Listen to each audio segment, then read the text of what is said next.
एक बार फिर सुलगा पश्चिम बंगाल का उत्तर 24 परगना जिला।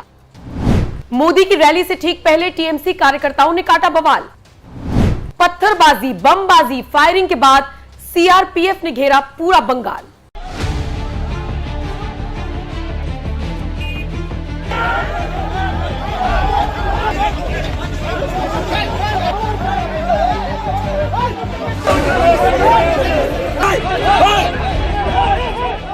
पूरे देश की नजरें इस वक्त बंगाल पर है।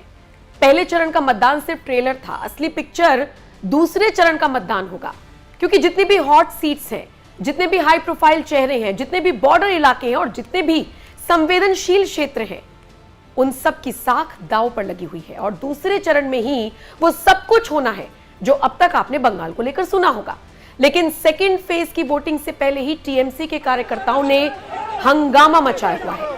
हालात तब और बेकाबू हो गए जब प्रधानमंत्री मोदी की रैली से ठीक पहले पत्थरबाजी, बमबाजी और फायरिंग तक कर दी गई। एक बार फिर सेना को पूरे बंगाल को घेरना पड़ा है।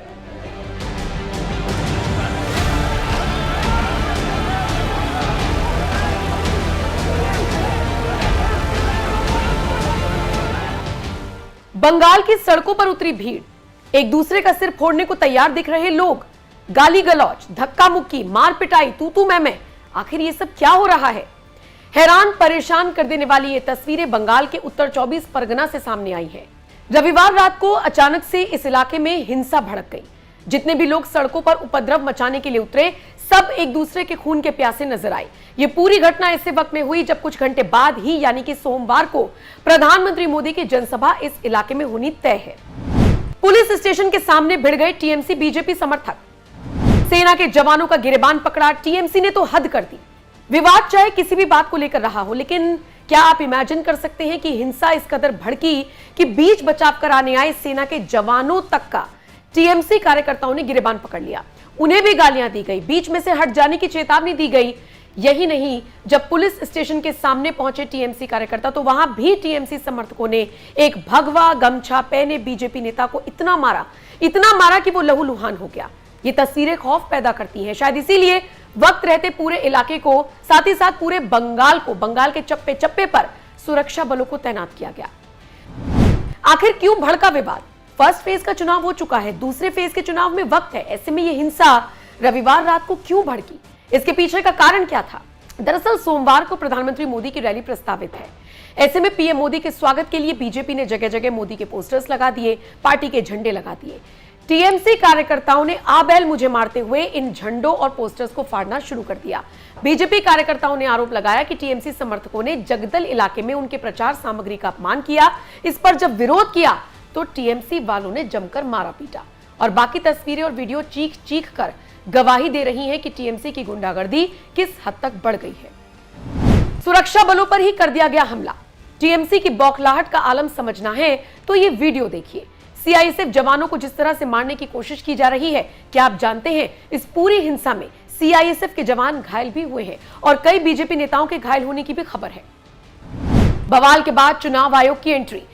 इस पूरे बवाल के बाद चुनाव आयोग ने इस घटना पर रिपोर्ट मांगी है और प्रभावित इलाकों में भारी पुलिस बल तैनात कर दिया गया है। अर्धसैनिक बलों की तैनाती कर दी गई है ताकि सेकंड फेज के मतदान से पहले शांति व्यवस्था बनाई रखी जा सके। इसी के साथ अमित शाह के बयान को भी आपको सुनना चाहिए, जिसमें उन्होंने कहा था कि टीएमसी के गुंडे जैसे पहले फेज में अंदर रहे वैसे ही दूसरे फेज में भी शांत रहे, नहीं तो उल्टा लटका दूंगा। पहले चरण में डीडी के गुंडे घर के बाहर नहीं निकले हैं। बाद में दीदी के गुंडों को भी कहकर जाते हैं, दूसरे चरण में भी मत निकलना, वरना 5 तारीख के बाद उल्टा लटका कर सीधा। एक तरफ अमित शाह पूरे मामले पर खुद नजर रख रहे हैं तो दूसरी तरफ जानकारी ये भी है कि बीजेपी नेता पवन सिंह के घर पर बाकायदा बम फेंके गए हैं। सोचिए, बीजेपी उम्मीदवार के आवास पर बम फेंके जा रहे हैं तो ये टीएमसी वाले आम जनता का क्या हाल करते होंगे? टीएमसी इस वक्त आम जनता को डराने की पुरजोर कोशिश कर रही है, लेकिन अमित शाह ने भी मोर्चा संभाला हुआ है। तभी तो कह रहे हैं कि अगर ममता दीदी चाहे तो टीएमसी के गुंडों को घर में बैठाकर आलू पोस्तो खिलाएं, लेकिन भाजपा सरकार बनते ही उन्हें जेल की सलाखों के पीछे डाल दिया जाएगा। मैं कहता हूं गुंडों को उल्टा लटका कर सीधा करेंगे। ममता दीदी मेरा विरोध कर रही है। अरे ममता दीदी क्या चाहती हो? गुंडों को क्या गले लगाए?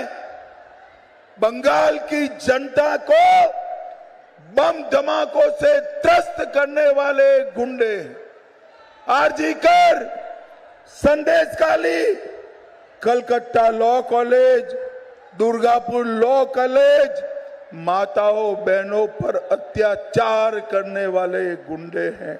आपको पसंद आए तो आपके घर बिठाकर आलू पोस्ता खिलाओ, हम तो जेल में डालेंगे, जेल में। फिलहाल चप्पे चप्पे पर सुरक्षा बल तैनात है। अब बस उम्मीद की जा रही है कि सेकंड फेज का चुनाव शांतिपूर्ण तरीके से निपट जाए, क्योंकि ममता के गुंडे सड़कों पर उतरकर बवाल काट रही हैं। बहरहाल बंगाल के इन हालातों से इतर बीजेपी को लेकर, खासकर मोदी को लेकर बंगाल की सड़कों पर जो एक्साइटमेंट है, उसके साथ आपको छोड़कर जा रही हूं। बाकी आप इस खबर पर क्या राय रखते हैं, कमेंट करके अपनी राय जरूर